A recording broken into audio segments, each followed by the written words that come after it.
In the TV show The Game of Thrones, the strive for power is the catalyst to all events in Westeros, hence the name. That striving trickles down from its source to a wide range of characters, from high-born and powerful kings to low-life, oppressed slaves, and we are given a window through which we get to see some of those characters, whether it be the ones playing the Game of Thrones or the ones suffering and trying to deal with the repercussions of it. And among one of the most insightful moments into this game we get to see is this particular scene. 1,000 blades, taken from the hands of Aegon's fallen enemies, forged in the fiery breath of Balerion the Dread.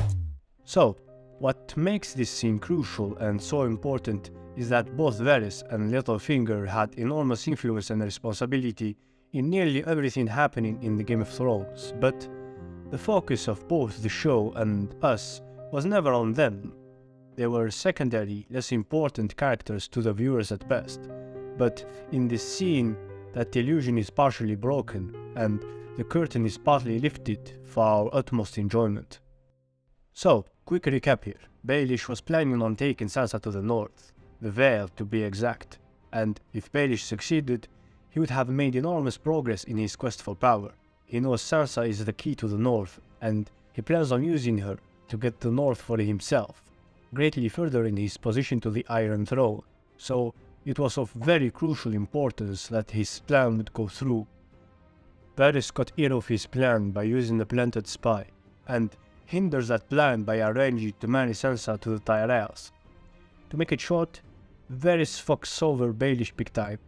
There aren't 1,000 blades. There aren't even 200. I've counted. Huh, I'm sure you have. Ugly old thing. Yet it has a certain appeal. The Lysa Arryn of chairs. Shame you had to settle for your second choice. Early days, my friend.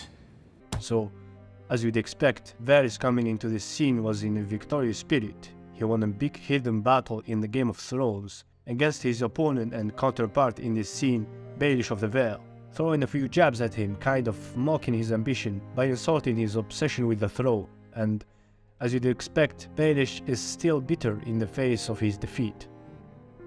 It is flattering. Really. You feeling such dread at the prospect of me getting what I want. Baelish is visibly hurt and doesn't try to hide it. Instead, he calls upon this rival for whom he has expressed admiration before to explain his motives. Instead of fighting back, he genuinely tries to understand or perhaps even get a sense of closeness to him, which is an extremely rare thing for Baelish to actually do. His plea taking the shape of, "Why are you putting so much effort into taking away what I desire? Why are you so against me succeeding? What's pushing you to oppose me so much?" Thwarting you has never been my primary ambition, I promise you. Although who doesn't like to see their friends fail now and then? As expected, Varys gives the minimal amount of justification he needs for his actions, declining the invitation for closeness. But for Baelish, that is definitely not enough, and as you'll come to see, he's dead set on getting a real answer. You're so right. For instance, when I thwarted your plan to give Sansa Stark to the Tyrells, I'm going to be honest, I did feel an unmistakable sense of enjoyment there. But your confidant, the one who fed you information about my plans, the one you swore to protect, you didn't bring her any enjoyment. Did you notice the switch? The atmosphere of the conversation dropping and Varys' mood shifting. Now, I want you to take notice on where each stand as the scene progresses and how they both change positions. At first, Baelish stands atop, beside the throne. Ironically, it was his weakest moment in the exchange, where he doesn't hide his weakness or attacks. It was where Baelish was his earnest. Then, when he decides to play the game Varys wants him to exchange blows mercilessly with words, as they've done so often before, he steps down to Varys' level, giving up his earnest plea. But your confidant, the one who fed you information about my plans, The one you swore to protect. You didn't bring her any enjoyment. He throws a dagger at Varys. He knows Varys cares about his spies and he knew telling him that would hurt him.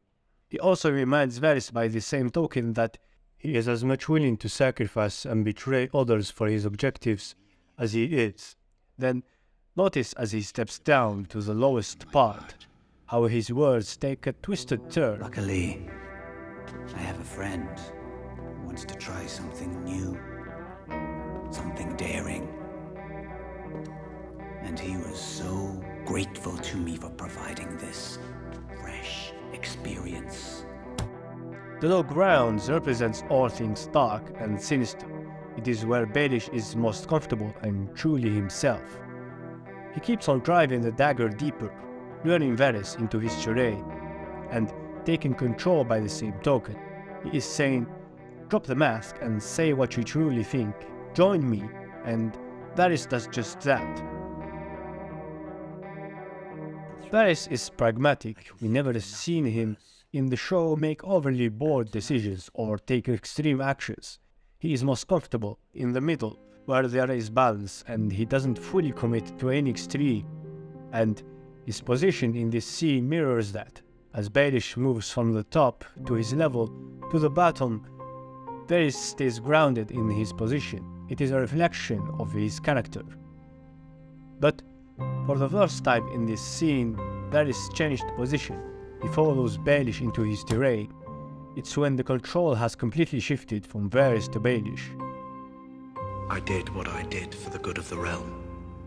The realm? Do you know what the realm is? It's the 1,000 blades of Aegon's enemies. A story we agreed to tell each other over and over till we forget that it's a lie. Littlefinger is making reference to the realm's fake story of 1,000 enemies that are trying to destroy the realm, implying that the unity of the Seven Kingdoms and the Iron Throne is built upon a lie, the lie of a common enemy, which has always been one of the strongest unifying factors in creating and solidifying groups of people into a unity that otherwise is ever threatened by the all too obvious differences between cohabiting groups. Tribes are not built for collaboration. They are built to fight one another and let the strongest survive, and the construct of nations has to constantly struggle against that natural tribal proclivity. Even in our modern world, it is still a very big issue that we constantly have to struggle with. But one of the ways we shortcut that problem is to create a common enemy. It is one of the most effective ways to forge nations and has shaped the strongest empires in history. The Seven Kingdoms is no exception to that. The realm, the unity, it is built upon a lie of an enemy that isn't there.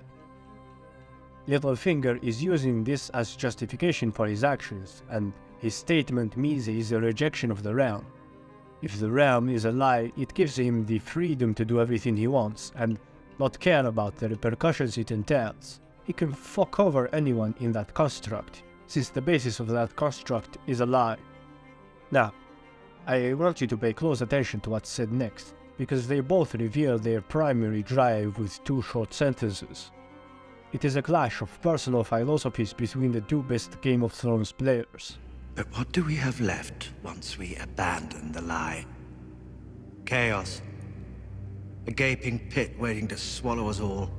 Varys, of course, is aware of the lie, but to him, it doesn't matter on what the realm is built upon.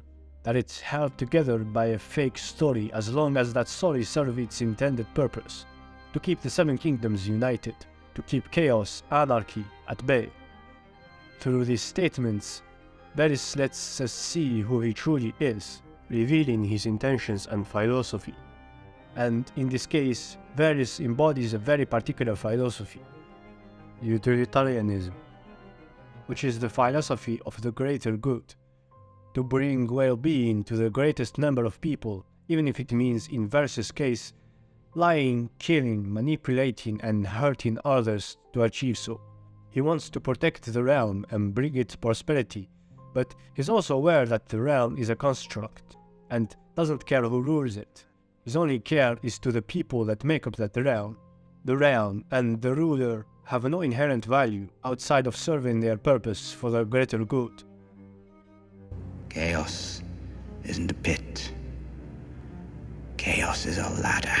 To Littlefinger, everything is but a means to an end, and the world can be reduced to things that are either useful in furthering his steps on the ladder of power or not. Meaning, there isn't anything Littlefinger wouldn't do if it didn't benefit him in some way. The thing is, Littlefinger doesn't just reject the realm, he rejects meaning altogether. Look around you. We're all liars here. Anything outside of himself is a lie.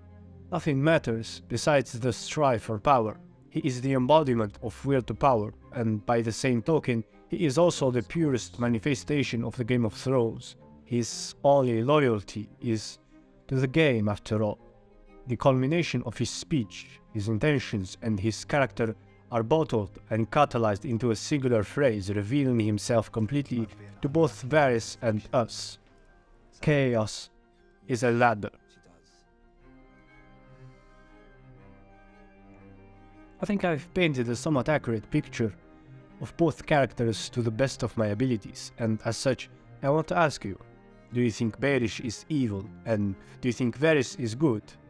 I can tell that you'd be swayed in those directions at the very least, but what I've described was their intentions. If you factored in their actions, did Baelish truly do more harm than Varys overall?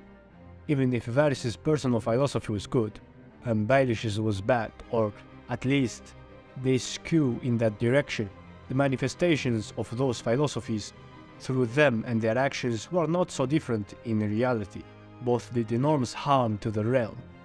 I won't go into details as to how, since it would take too much time, so you'll have to trust my word on this, but their actions were more similar than different, all things considered.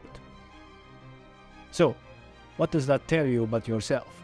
Are you allowed to still think that Varys is good and Baelish bad? Should we be judged on our actions or intentions? What if our actions have the opposite intended effect? What basis on which should we be judged?